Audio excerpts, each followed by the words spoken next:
Hello and welcome to Westernport Water's Customer Assessment Panel induction session. My name is Gareth Kennedy. I'm a General Manager here at Westernport Water. I'm responsible for the corporate functions and also the customer service and communication functions at Westernport Water. I've been at Westernport Water now for approximately 10 years. I'm a local to Phillip Island. I have a family with three young boys, and I'm really proud to be part of an organisation delivering services on the ground for my community. So I'd like to begin the session by acknowledging the traditional owners of the lands from which I'm joining this session, which is the Bunurong people.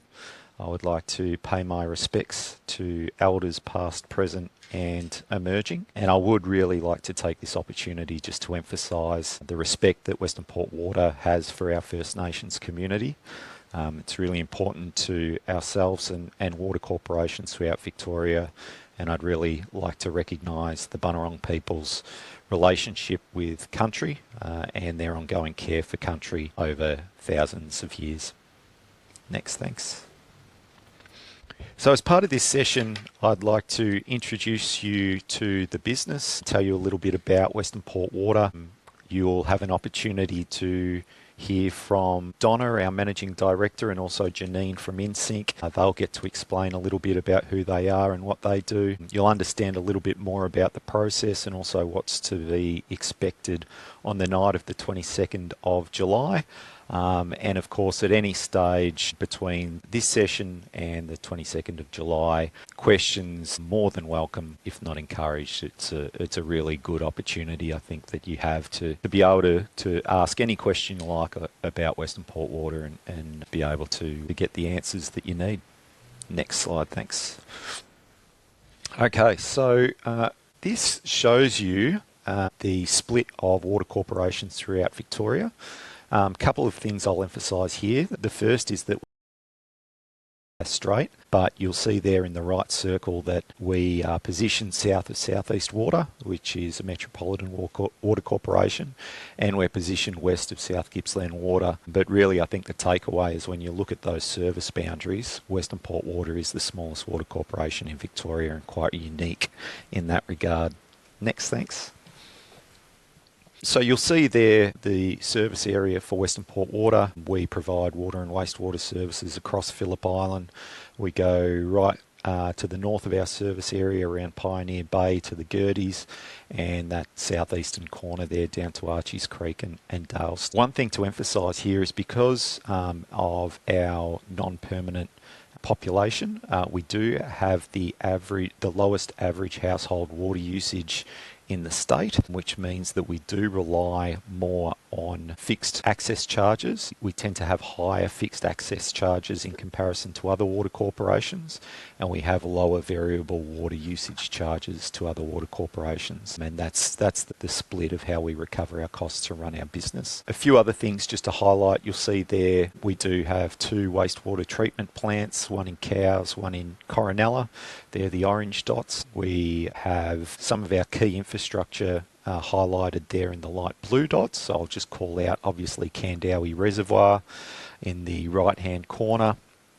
That's our major water storage. When you drive past the billboard outside of our office and you see a percentage, that relates to the storage levels at Kandowie, but it's not our only source of water. You'll see there just to the south west of Kandowie Reservoir, there is a dot there called DP6.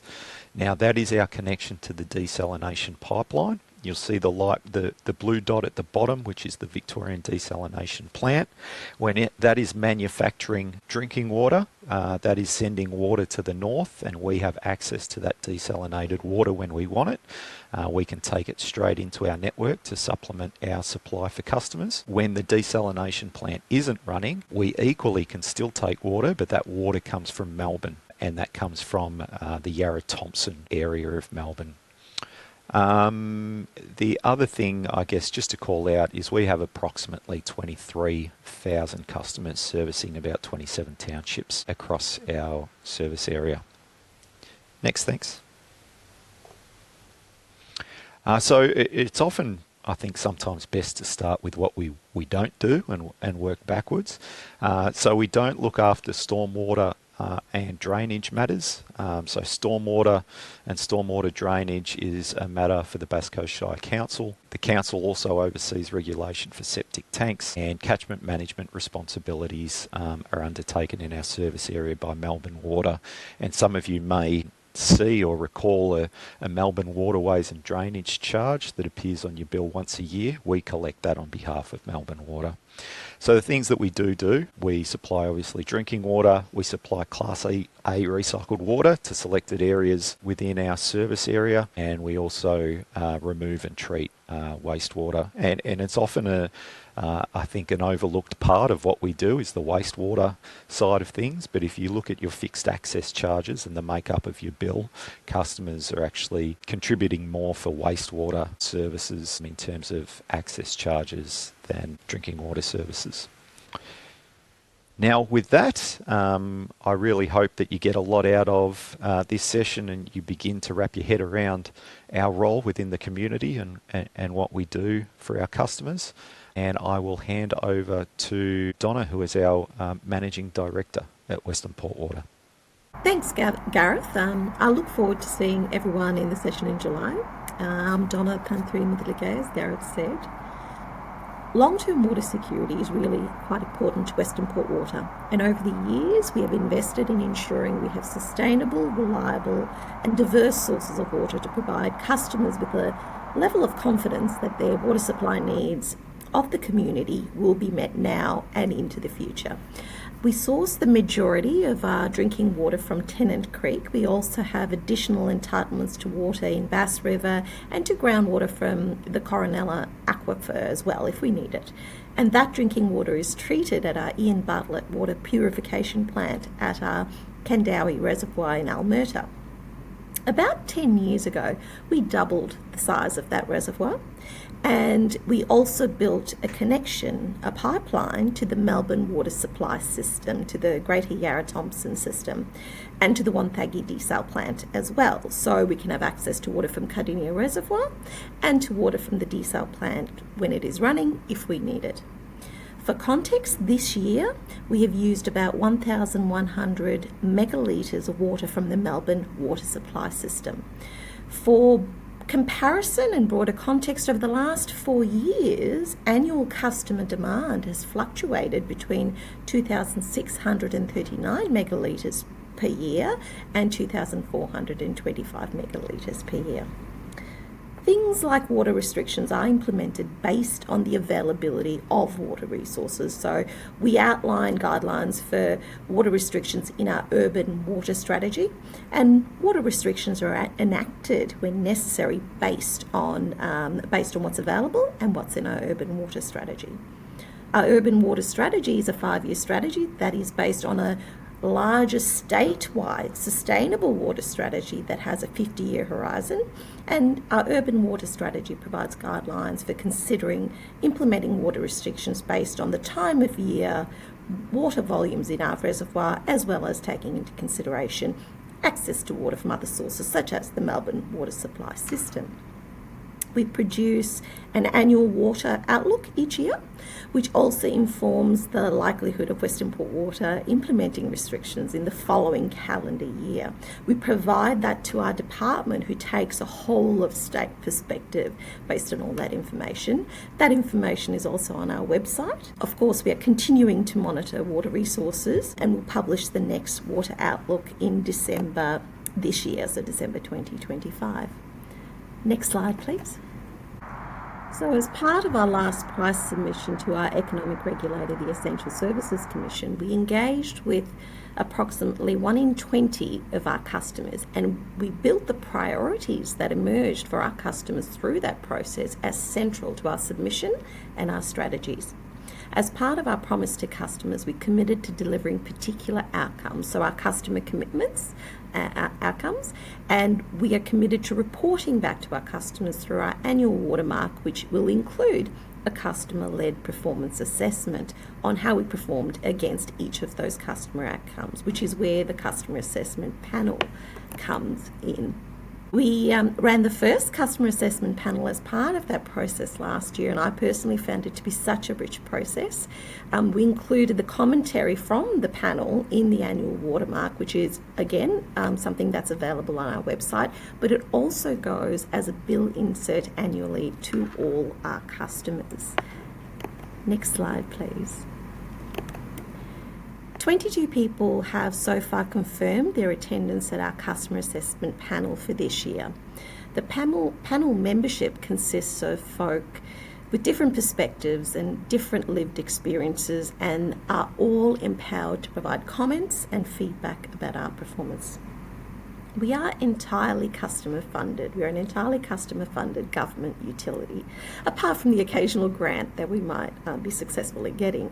And we are here to serve our customers. So thank you all for being part of this, as this is about ensuring we remain close to what our customers see as a priority as part of everything that we do at Westernport Water.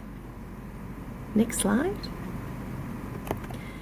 So thank you again for being part of the customer assessment panel, and this will enable us to get feedback on our performance included in the annual watermark that will go to all our customers and remain close to our customers throughout the year. Now, I'll hand over to Janine, who will provide an overview of the session on the 22nd of July and about your role and expectations. Hi everyone, my name is Janine and I work with InSync. We are a specialist engagement consultancy and will be facilitating the customer assessment panel on July 22nd. I look forward to seeing you then.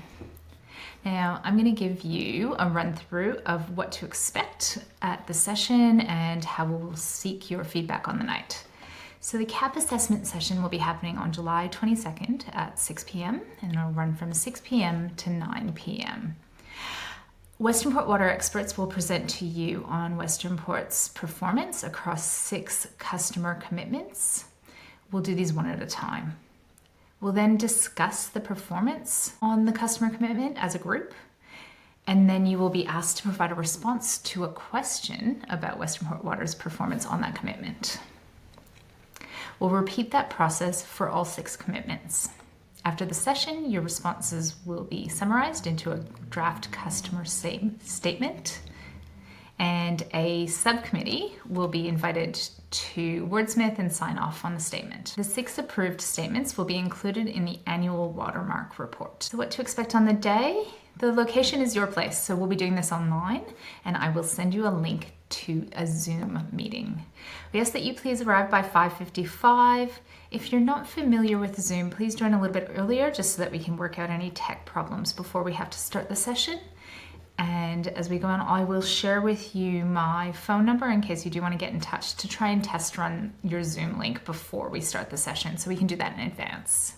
We'll finish at 9 p.m. There'll be a mixture of listening to information, group discussions, and individual activities, that individual statement formation. And as I said, InSync will be leading the session as independent facilitators. Now, a reminder that working in a group can be stimulating and inspiring. It can be great. There can be lots of views and ideas shared, and this can make you feel, excited and interested. And it can also be really frustrating. So sometimes discussions go off on tangents or feel disordered, or you might not feel like you have the right information. So we want to try and work with you through that. And I'll give you some more information on your role and how to best achieve what we want to achieve on the night.